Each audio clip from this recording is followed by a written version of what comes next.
नमस्कार दोस्तों, मैं डॉक्टर पूजा ना welcome you all to my channel. दोस्तों, आज की हमारी चर्चा है टॉन्सिलाइटिस के ऊपर। क्या होता है टॉन्सिलाइटिस? टॉन्सिलाइटिस मतलब टॉन्सिल्स का इन्फ्लेमेशन। टॉन्सिल्स हमारे गले के पीछे दो ओवल शेप के लिम्फॉइड टिश्यूज़ होते हैं। ये डिफेंस मैकेनिज्म का काम करते हैं, यानी जब हम कुछ खा रहे हैं, पी रहे हैं, तो बैक्टीरिया हमारी बॉडी में एंटर करने की कोशिश करते हैं, ये उनको पकड़कर मारते हैं। ये डिफेंस मैकेनिज्म का काम करते हैं। पर जब बार बार बैक्टीरिया आते हैं और ये बार बार उनको पकड़ के मारते हैं, तो एक समय के बाद ये खुद इन्फेक्ट हो जाते हैं। So when an infection develops on your tonsils, then the condition is called tonsillitis. Tonsillitis किसी भी एज में हो सकता है, पर ये बच्चों में बहुत ही कॉमनली देखा जाता है, यानी बच्चों में ये ज़्यादा होता है। अगर आपको टॉन्सिलाइटिस हुआ है तो किस तरह के साइन और सिम्टम्स देखने को मिलेंगे? अगर आप टॉर्च से गला देखते हैं बच्चे का, तो आपको टॉन्सिल्स बड़े मिलेंगे, सूजे हुए मिलेंगे और दिखने में लाल मिलेंगे। दोस्तों, कई बार टॉन्सिल्स में पस बन जाती है, उनमें पस की फॉर्मेशन हो जाती है, तो यहाँ पर इसको आपको सीरियस लेने की ज़रूरत है। कुछ तरह के टॉन्सिलाइटिस जैसे फॉलिकुलर टॉन्सिलाइटिस, ये आपके लिए ख़तरनाक हो सकता है, तो यहाँ पर आपको इसको सीरियस लेने की ज़रूरत है। यहाँ पर हम कुछ ब्लड टेस्ट करवाते हैं जैसे TLC, DLC, जिससे पता लग जाता है कि आपको बैक्टीरियल इन्फेक्शन है, तो वहाँ पर एंटीबायोटिक्स की हेल्प लेने की ज़रूरत भी पड़ सकती है। पर ऑलमोस्ट 90 to 95% केसेस टॉन्सिलाइटिस के होम्योपैथी इनमें बहुत इफ़ेक्टिव साबित होती है।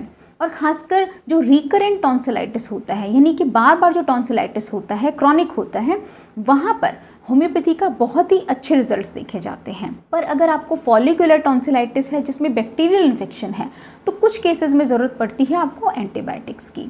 और दोस्तों, जैसा कि मैं अपनी क्लिनिकल प्रैक्टिस में देख रही हूँ कि आजकल पेरेंट्स बच्चों को बहुत ज़्यादा एंटीबायोटिक्स देने लग गए हैं, जिसकी वजह से बच्चों का नेचुरल जो इम्यून सिस्टम होता है, जो डिफेंस मैकेनिज्म होता है, वो वीक पड़ जाता है। और ये भी एक बहुत बड़ी वजह है रिकरेंट टॉन्सिलाइटिस की, क्योंकि नेचुरल इम्यून सिस्टम जो है वो वीक हो जाता है, डिफेंस मैकेनिज्म वीक हो जाता है, उसकी वजह से बार बार टॉन्सिलाइटिस का अटैक देखने को मिलता है। और इसका दूसरा सबसे बड़ा जो हार्मफुल इफ़ेक्ट होता है वो ये कि आजकल जो एंटीबायोटिक्स यूज़ होती हैं वो ज़्यादातर ब्रॉड स्पेक्ट्रम एंटीबायोटिक्स होती हैं। इसका मतलब है कि वो एंटीबायोटिक्स हर तरह के बैक्टीरिया को मार देती हैं। हमारी बॉडी में कुछ बैक्टीरिया ऐसे भी होते हैं जो हमारे लिए अच्छे होते हैं, जो यूज़फुल होते हैं, जैसे कि हमारे पेट में हमारे गट बैक्टीरिया होते हैं, वो हमारे डाइजेशन के लिए बहुत ही यूज़फुल होते हैं। तो ये इस तरह के एंटीबायोटिक्स हर तरह के बैक्टीरिया को मार देती है, तो उसकी वजह से हमें बहुत ज़्यादा इसका हार्मफुल इफेक्ट देखने को मिलता है कि रिकरेंट टॉन्सिलाइटिस के बाद कई बार क्या होता है, हमें हर तरह के इन्फेक्शन होने लग जाते हैं। तो दोस्तों, फ्रीक्वेंट यूज़ ऑफ एंटीबायोटिक्स की वजह से हमारी बॉडी का नेचुरल जो इम्यून सिस्टम है हम उस पर रिलाय नहीं कर पाते हैं और हमें रिकरेंट टॉन्सिलाइटिस होने लगता है। अगर आपको सीवियर टॉन्सिलाइटिस है, फॉलिकुलर टॉन्सिलाइटिस है, आपने ब्लड टेस्ट करवाया और आपको बैक्टीरियल इन्फेक्शन है, तो वहाँ पर आप एंटीबायोटिक्स ज़रूर लें। नहीं तो रिकरेंट टॉन्सिलाइटिस में आप होम्योपैथिक ट्रीटमेंट लें। होम्योपैथिक ट्रीटमेंट आपके लिए बहुत ही इफ़ेक्टिव रहेगा यहाँ पर। अब हम देखते हैं इसके आगे सिम्टम्स क्या होंगे। आपको गले में दर्द होगा, दर्द के साथ में बुखार आएगा, फीवर होगा और कुछ भी खाने या पीने में बहुत तकलीफ़ होगी। बदलते मौसम के साथ ठंड में या कुछ भी खट्टा खाने से जनरली इस तरह की कंप्लेंट्स बढ़ जाती हैं। तो दोस्तों, अब हम देखते हैं कि क्या सर्जरी ही एकमात्र सॉल्यूशन है रिकरेंट टॉन्सिलाइटिस का। तो मेरी ऑनेस्ट ओपिनियन है आपके लिए कि रिकरेंट टॉन्सिलाइटिस में आप सर्जरी की तरफ ना जाएं। यहाँ पर होम्योपैथी बहुत ही इफ़ेक्टिव होती है। टॉन्सिल्स हमारी बॉडी का नेचुरल डिफेंस सिस्टम है। अगर आप टॉन्सिलेक्टोमी करवा लेते हैं, टॉन्सिल्स को रिमूव करवा लेते हैं, तो आपके बच्चे अदर इन्फेक्शंस के लिए भी बहुत प्रोन हो जाते हैं। अपर रिस्पिरेटरी इन्फेक्शंस, चेस्ट इन्फेक्शंस होने के चांसेस बहुत ज़्यादा बढ़ जाते हैं और भी अदर कई तरह के इन्फेक्शंस होते हैं जिनके लिए आपके बच्चे बहुत ही प्रोन हो जाते हैं। तो मेरी आपको यही सलाह है कि आप रिकरेंट टॉन्सिलाइटिस में होम्योपैथिक ट्रीटमेंट लें और आप सर्जरी की तरफ ना जाएं। अब हम बात करेंगे डाइट की। आप वो खाना खाएं जो आपको easy to swallow and digest हो, जो नॉन एसिडिक हो। बहुत ही गर्म और एक्सेसिवली स्पाइसी फूड आप अवॉइड करें, क्योंकि टॉन्सिल्स ऑलरेडी इन्फ्लेम्ड हैं। अगर आप वहाँ पर बहुत ही गर्म और एक्सेसिवली स्पाइसी खाना खाएंगे तो वो बहुत ही डिस्कम्फर्ट क्रिएट करेगा आपके लिए। और साथ ही साथ आप हल्के गुनगुने पानी में नमक डालकर उससे गार्गल करें दिन में 3 से 4 बार, वो भी आपके टॉन्सिलाइटिस के पेन में बहुत ही रिलीफ देगा।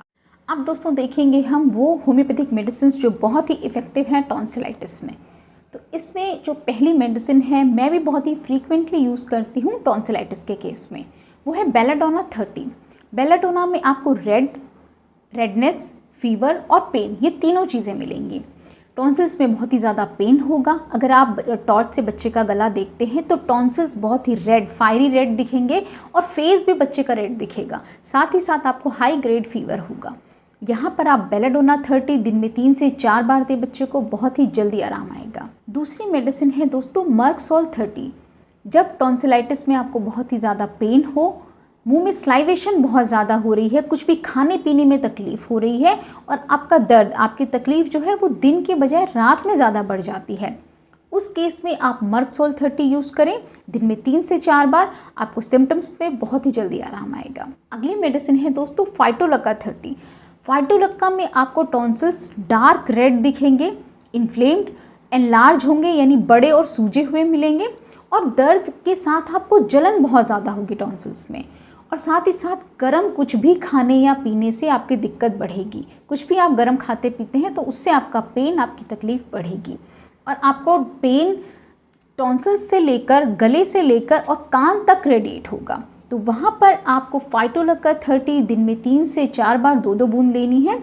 आपको बहुत ही अच्छे रिजल्ट्स मिलेंगे। अगली मेडिसिन है दोस्तों हीपरसल्फ 30। अगर आपको सीवियर टॉन्सिलाइटिस है, आपको पेरिटॉन्सिलर एब्सेस बन गई है यानी कि पस की फॉर्मेशन हो गई है टॉन्सिल्स के साइड में और सीवियर टॉन्सिलाइटिस है, दर्द है और कुछ भी ठंडा खाने से, ठंडे मौसम से, ठंडी हवा से आपकी दिक्कतें बढ़ रही हैं, तो वहाँ पर आपको हीपरसल्फ 30 दिन में 3 से 4 बार 2-2 बूंद लीजिए, आपको पूरी तरह से आराम आ जाएगा। तो दोस्तों ये थी हमारी आज की चर्चा टॉन्सिलाइटिस के ऊपर। उम्मीद करती हूँ कि वीडियो आपको इन्फॉर्मेटिव लगा होगा। तो ऐसे ही इन्फॉर्मेटिव वीडियोस के लिए आप मेरे चैनल को सब्सक्राइब कर सकते हैं और प्लीज़ अगर आपको वीडियो इन्फॉर्मेटिव लगा तो वीडियो को जनहित में ज़रूर शेयर करें। Thank you.